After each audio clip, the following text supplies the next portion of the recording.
In the headlines, resident doctors suspend planned nationwide protests. Strike action continues.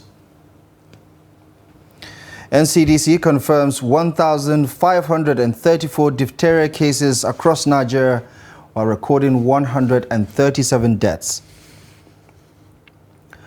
Groups drag ECOWAS to court over Niger military ultimatum. And on the foreign scene, 5 killed in South Africa's Cape Town amid strike by taxi drivers. Well, hello there. Good afternoon and welcome to the news update on Trust TV. I'm Abdullahi Ahmed.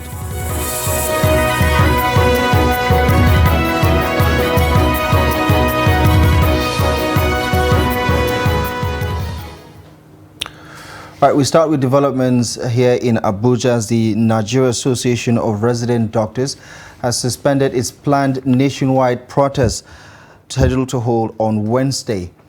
The president of the Association of the Resident Doctors, Dr. Oji Emeka Innocent, said the decision was made by the National Executive Council of the Association after its virtual meeting late on Tuesday night. He said the association will review the decision after 72 hours.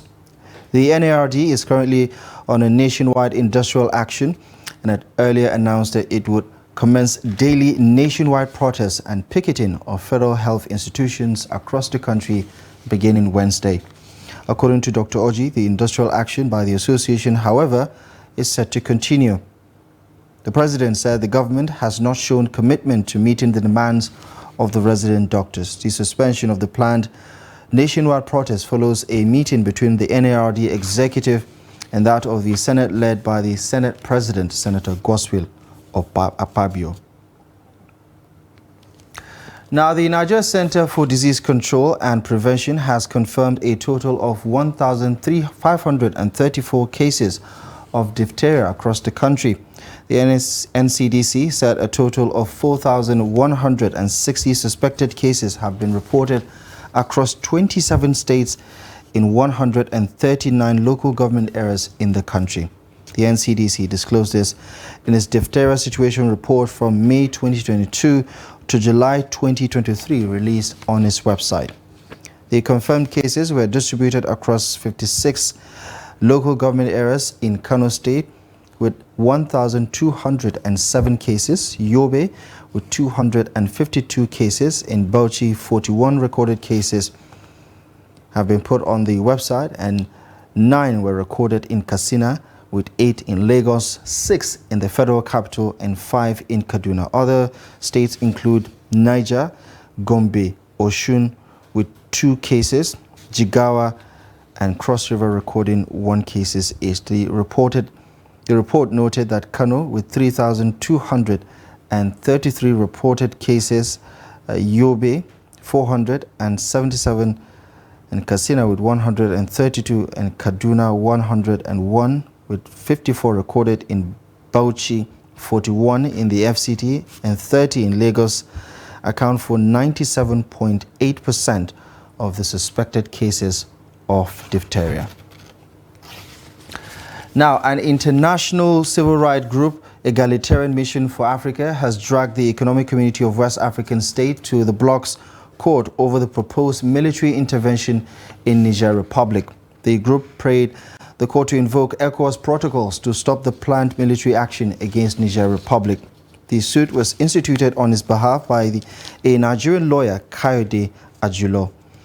The plaintiffs argued that ECOWAS treaties prohibit aggression among member states.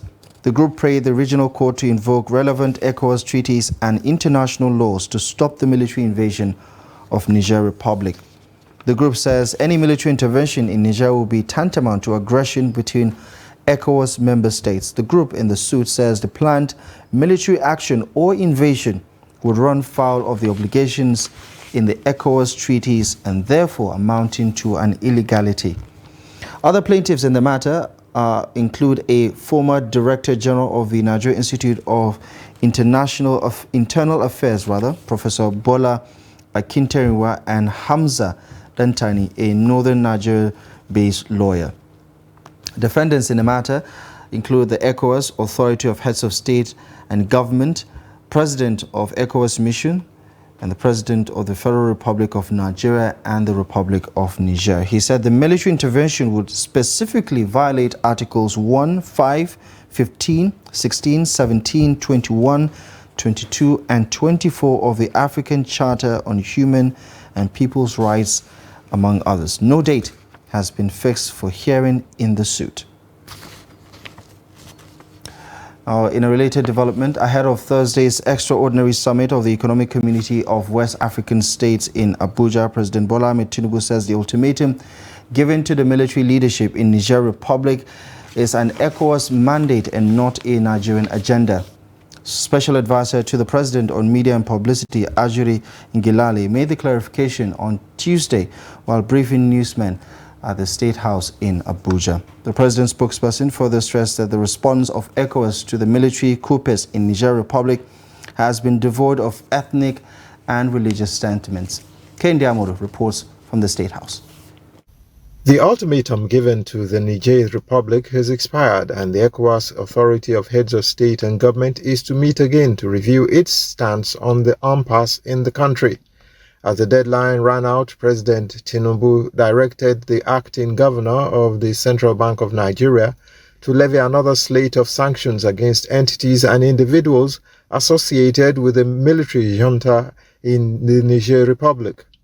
The ECOWAS mandate and ultimatum is not a Nigerian ultimatum. It is not a Nigerian mandate. And the office of His Excellency President Bola Ahmed Tinubu, also serving as the chairman of ECOWAS, seeks to emphasize this point due to certain domestic and international media coverage tending toward a personalization of the ECOWAS's sub-regional position to his person and to our nation individually. But negotiations have not ceased, both internationally and domestically. Aside from special envoys sent to Niger and its neighbors, President Tinubu in recent days has widened consultations domestically, interfacing with state governors who preside over states bordering Niger. His stance and consultations have resulted in some parts of the media personalizing the ECOWAS position to Nigeria and its president. His Excellency President Bola Ahmed Tinubu, in his capacity as the chairman of ECOWAS, has been unequivocal in his position that diplomacy is the best way forward. In representing the consensus position of the ECOWAS heads of state, he has communicated clearly that he, along with his colleagues in the bloc, would prefer a resolution that was obtained through diplomatic means, through peaceful means, rather than any other. And that will be a position that is maintained going forward, pending any other resolution that may or may not result from the ECOWAS Extraordinary Summit holding on Thursday. As ECOWAS meets on Thursday, no options have been taken off the table, and far-reaching decisions are expected to be taken by the regional bloc. From State House Abuja, Kehinde Amudu, Trust TV News. Well, staying with that development, Nigerians are expressing their dissatisfaction over the impact of sanctions imposed on their country by the regional bloc ECOWAS after the recent coup that ousted President Mohamed Bazoum. Now, Abubakar Imam, who traveled to Koni in Tahua State of Niger Republic, reports that prices of goods and services have skyrocketed, with locals attributing this development to the implementation of the ECOWAS sanctions in Niger. The report. It was a difficult journey with a lot of experiences. The journey was only made possible with the support of Malam Attahiru Illela, an Okada man who masters the terrain very well and knows how to bribe his way because of the multiple checkpoints along the bush path. After spending almost an hour struggling through a bushy and muddy path, I finally met Alhaji Sama'ila Sani, the chairman of Bureau de Change Operatives in Konni, who lamented over the hardship they have been experiencing since the closure of the border by the Nigerian government. Prices of commodity have skyrocketed. Transport fare is high. Prices of food have gone up. So also prices of fuel. Things that we were buying very cheap before are now beyond our purchasing power. We have been out of business since the Nigerian government decided to cut off our lights last week as part of measures taken against our new leaders. However, the village head of Araba in Ilela local government area of Sokoto State, Alhaji Ibrahim M. Matan Araba, said military action will never be a solution to the problem.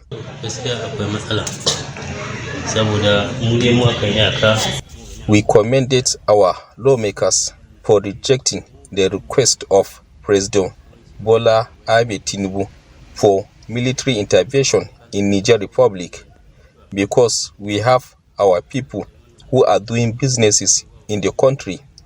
They could vent their anger on them, even though we have been warning them to steer clear from their local affairs.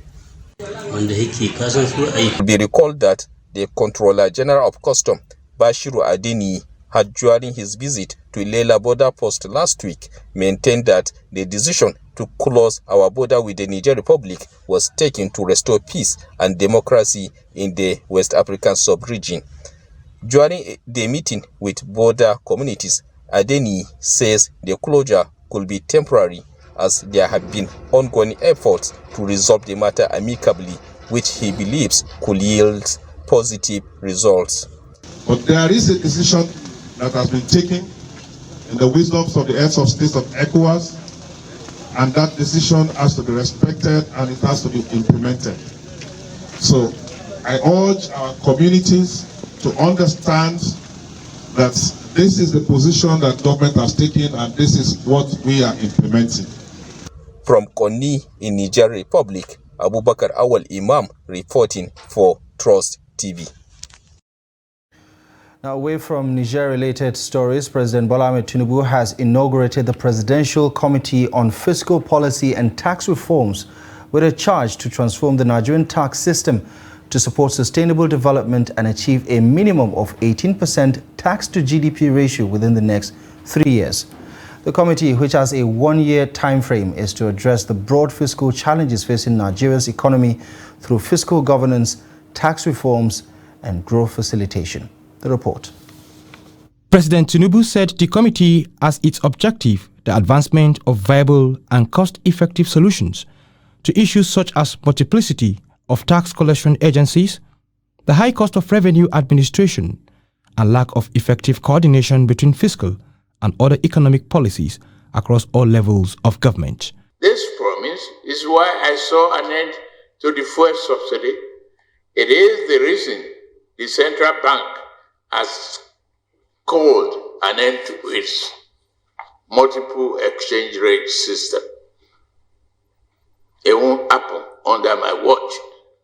The chairman of the committee, Taiwo Oyedele, said if the country is to achieve the needed growth, there is the need to create a conducive environment to attract private and foreign investment through a comprehensive approach and coordinated strategy. He further hinted that the committee will evolve ways of mobilizing more tax revenues without necessarily increasing tax burdens. We must be committed to establishing a conducive policy environment to attract global and local businesses and position our nation as a hub for research and development, technology and innovation, headquarters location, financial and shared services center for the continent.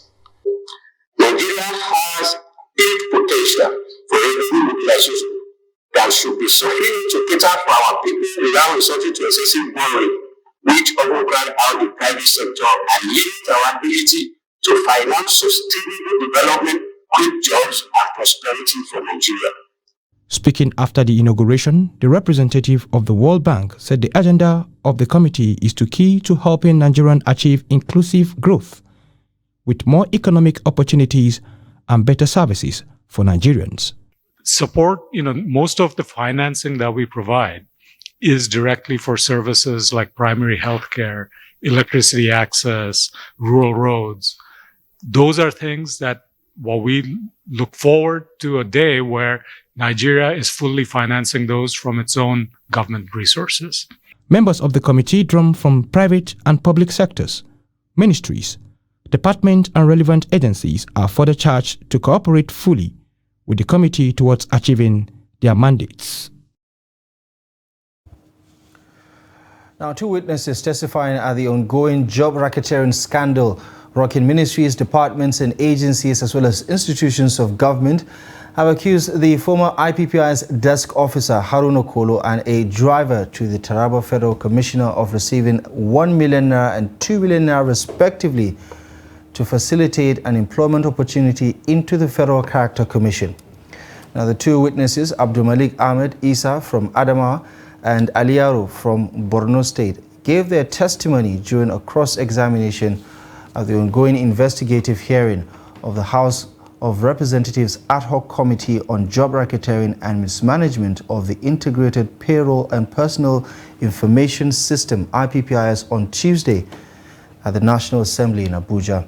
Both of the witnesses alleged that they have been receiving salaries for up to a year now, but are yet to receive employment letters and posting from the commission to date. In his response, the chairman of the committee, Yusuf Gaji, while pledging legislative protection for the witnesses and placement regularization, extended another invitation to the accused former Federal Character Commission IPPI's desk officer, Kolo, to appear before the committee on Wednesday unfailingly to explain his role in regards to the allegations. Emiaro and Abdulrazak Emiaro paid the sum of 2 million naira to Badamasi A. Jallo's account on 2nd August 2022. Badamasi A. Jallo is working with Kolo Haruna, and the money paid into his account was for the employment with Federal Character Commission. And Kolo Haruna told me that this lot is for the chairperson. That is why I will be captured on IPPIS platform. The HR confirmed to us that our appointments are genuine. They are from the chairman. You should just go, you communicate to us. So before they cleverly took our appointment letters from us. And they promised to regularize us, that we should be patient. So on those bases, we had the development of this investigation, and the chairman went on air saying she has wrote a letter to disengage us. So to me, how can I be engaged for 2 years waiting for posting? And the next thing I'll hear is a letter to disengage me. Decided to be a good citizen of this country, coming from that region, and try to use your little resources to be able to have what to eat. And I commend the 2 of you for your bravery to appear before this committee. In your own case, by Ali Mohammed, you have sworn to a notary public of the Supreme Court. Your statement is under the oath of the Supreme Court. That is the highest level anybody can do to seek for justice. And everybody is emotional with you. Everybody here. We cannot cry like you, but our heart bleeds for you people and bleed for this country. Well, you're watching the news update on Trust TV. Still to come, we take a look at the devastating impact of flood in a community. We have more of this and many other stories coming up ahead after the break.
Right, welcome back to the news update on Trust TV. Here's a quick reminder of our top stories at this hour.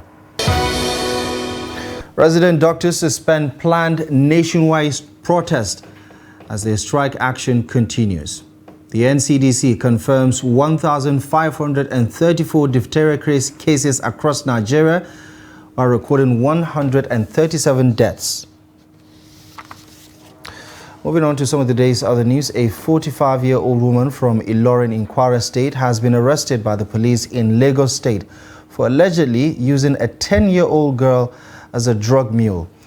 The police paraded her at the state headquarters in Ikeja, in Lagos State. Victoria Tokolo's report is presented from our studio. Lagos State Police Command has rescued a 10-year-old girl who was said to have been used by her auntie for drug trafficking in the state. Police Public Relations Officer Benjamin Hondayi told journalists that illicit drugs were found in the girl's private part as she was being brought into the station by a good neighbor. The suspect, Ajayi Abbas, explained why she decided to use the girl and why she ran away from home.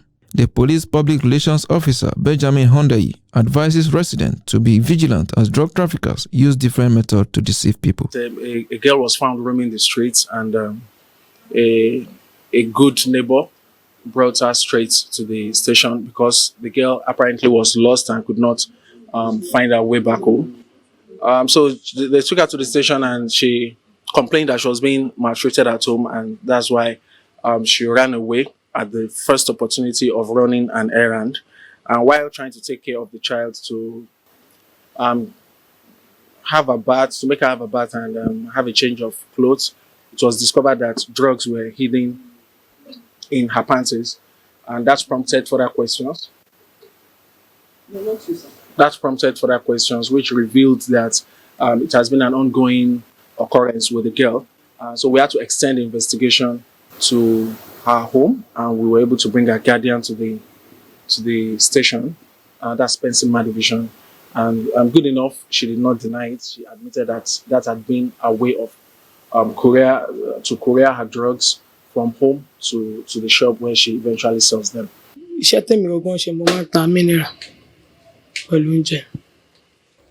I sell soft drinks and food, but survival became difficult, so I was introduced to hard drugs called Kolos, where I used to go and buy the soft drinks. I was also told that police do arrest those that sell it, so whenever the person gives me the drug, I will give it to her to put inside her underwear. I will then collect it from her when I get to the shop. From the house, so they now see me. So they now bring me to police station. So the time that I want to bath, they now see drug in my body. So they now ask that how the drug come my body. And I tell her that it's the mommy that I'm living with that put it in my body. Similarly, police in Lagos have arrested a 43-year-old man, Fake Alpha, who allegedly tricked a US-based Nigerian before taking over his wife, children, properties, and his 105 million naira. The suspect allegedly committed a crime along with his wife and 3 others. Assistant Inspector General of Police in charge of Zone 2, Lagos, Ari Muhammad Ali, paraded the suspect and his accomplices.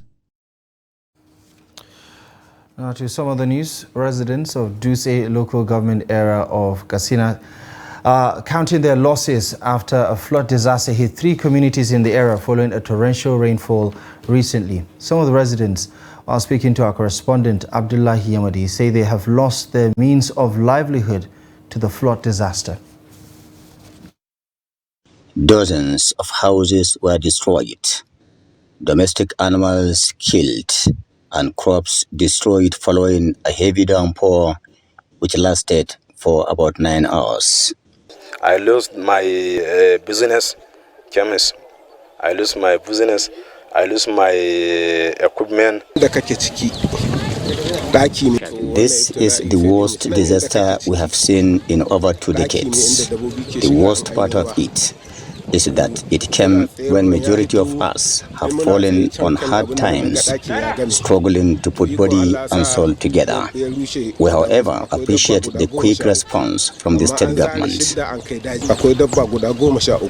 What remained here are apparently fallen houses, making them dangerous and uninhabitable. Katsina State Emergency Management Agency SEMA advises residents to vacate immediately to prevent further calamity.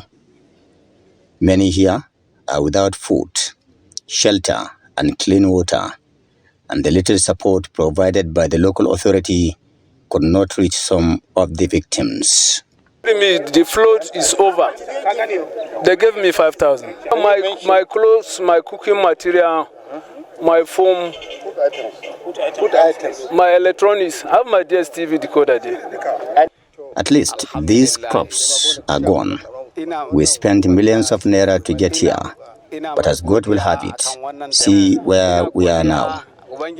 I appeal to the government to cushion the effects of the hardship caused by the flood disaster.